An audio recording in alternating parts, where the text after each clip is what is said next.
When you picture Russia, you might see St. Basil's cathedrals or the Kremlin's imposing walls, postcard images, grand and distant. But the real Russia comes alive after dark, away from the tourist lights. It's a world of quiet music drifting from basement windows, the scent of fresh bread in hidden courtyards, and laughter behind unmarked doors. Here, nightlife isn't about spectacle, it's about connection. I learned this from Anya, an artist I met in a Moscow park, who promised me a story instead of a nightclub. That night, she led me to a plain wooden door, no sign, no bouncer, just a buzzer.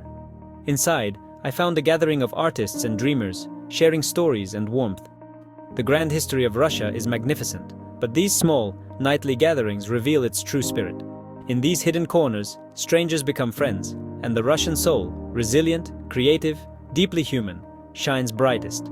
This is the Russia I fell in love with, intimate, surprising, and unforgettable. And it all begins when the sun goes down. Moscow's secret heart beats in its hidden bars, kvarterniks, or apartment gatherings, tucked behind unremarkable facades. Anya took me to Mendeleev Bar, concealed behind a noodle shop. Slip past the curtain, and you're in a cellar of brick arches and apothecary jars, a scene from a Jules Verne novel. The cocktails are art, but the real draw is the conversation. Filmmakers, writers, and locals debating, laughing, and sharing stories. These secret bars are a modern echo of Soviet times, when private gatherings meant freedom of expression. Another night, we found Chanaya, a tea and cocktail bar hidden behind a nondescript door, glowing with silk lanterns and the sound of a lone pianist. Each bar is a story, a secret shared between those who find it. The thrill isn't just the drink, it's the sense of belonging, of being let in on Moscow's best-kept secrets. As a local told me, the quieter the door, the louder the conversation inside.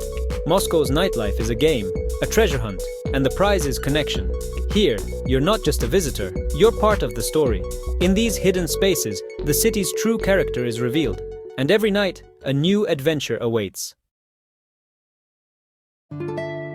If Moscow's nightlife is a secret, St. Petersburg's is a dream, especially during the white nights, when the sun barely sets. The city's courtyards, once backyards, become impromptu stages for music and poetry. One evening, I followed a guitar's melody into a courtyard of Nevsky Prospect, where a young woman sang folk songs to a rapt crowd. These gatherings are spontaneous, open to all, and filled with tea, wine, and laughter. I witnessed an elderly man recite Akhmatova's poetry, the crowd silent under the endless twilight. The sense of community is profound. Strangers share chocolate, stories, and a sense of wonder. A Brazilian traveler told me, "In my country, nightlife is a party. Here, it feels like family." In these courtyards, language doesn't matter. Music and poetry speak to the heart.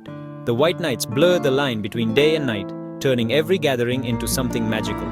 Here, you don't just witness culture, you become part of it. And under the pale sky, you understand the Russian soul in a way words can't capture. Beyond the cities lies the dacha, the country house where Russians escape to reconnect with nature and each other. I was invited to a dacha outside Moscow, and the night began in the garden, picking fresh dill and cucumbers. Inside, the table overflowed with borscht, pelmeni, black bread, and homemade pickles, a feast celebrating land and friendship. Vodka toasts followed, each one a heartfelt speech about life, love, and hope. With every toast, barriers melted and stories flowed. Later, Victor played guitar, singing ballads of love and the vast Russian land, everyone joining in. The dacha isn't about partying, it's about sharing, remembering, and truly living. Elena told me, "In the city, we rush. Here, we live." The night was filled with laughter, music, and the warmth of genuine connection. At the dacha, you're not just a guest, you're family. These nights remind you that the best memories are made in good company, with simple food and open hearts. It's a ceremony of the soul, far from the city's noise. And it's the essence of Russian hospitality. The Trans-Siberian Railway took me deep into Siberia, where nightlife means embracing nature's wild beauty. In Irkutsk and Novosibirsk, hidden bars exist, but the real magic is outside, on the shores of Lake Baikal. I joined a local family for a banya, the Russian sauna ritual, intense heat, birch twigs, and then a plunge into the icy lake. The shock is exhilarating, leaving you feeling alive and renewed. Later, wrapped in blankets, we sipped tea by the shore, under a sky ablaze with stars. With no city lights, the Milky Way shimmered above, and Sergei shared Siberian folktales. That night, I felt humbled by the vastness of the universe and the warmth of Russian hospitality. In Siberia, nightlife is peaceful, profound, and unforgettable. It's a reminder that sometimes the best nights are spent under the open sky. Russians have a playful relationship with their past, and it shows in their themed bars.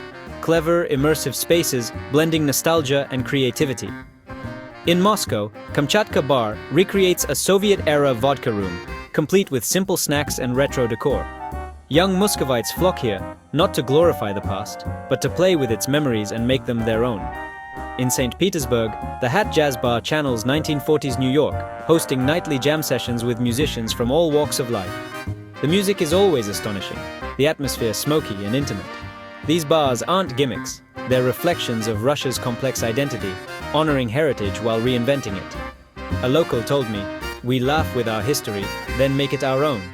Each themed bar is a cultural lesson, a night out, and a journey through time. Here, the past and present mingle, and every visit is a new discovery. Russia's nightlife is endlessly fascinating because it's always evolving. In these creative spaces, you feel the pulse of a country unafraid to celebrate and reinterpret its story. And that's what makes a Russian night out truly unique. My Russian nights taught me that behind the country's grand facade lies warmth, creativity, and deep connection. The real magic isn't in museums or palaces, but in hidden bars, courtyard concerts, dacha feasts, and starlit Siberian nights. Here, the Russian soul, witty, melancholic, generous, reveals itself. These after-dark moments turn tourists into friends and strangers into family. So, if you visit Russia, be curious. Wander after sunset. Listen for music, look for unmarked doors, and don't fear getting lost. The best treasures are found off the beaten path, in places where you're welcomed like an old friend. Travel isn't just about seeing new places, it's about experiencing them with an open heart. The Russian night invites you to listen, share, and discover a culture as vast and beautiful as the land itself. Accept the invitation. You'll find more than a night out. You'll find a piece of the Russian soul. And that's a journey worth taking.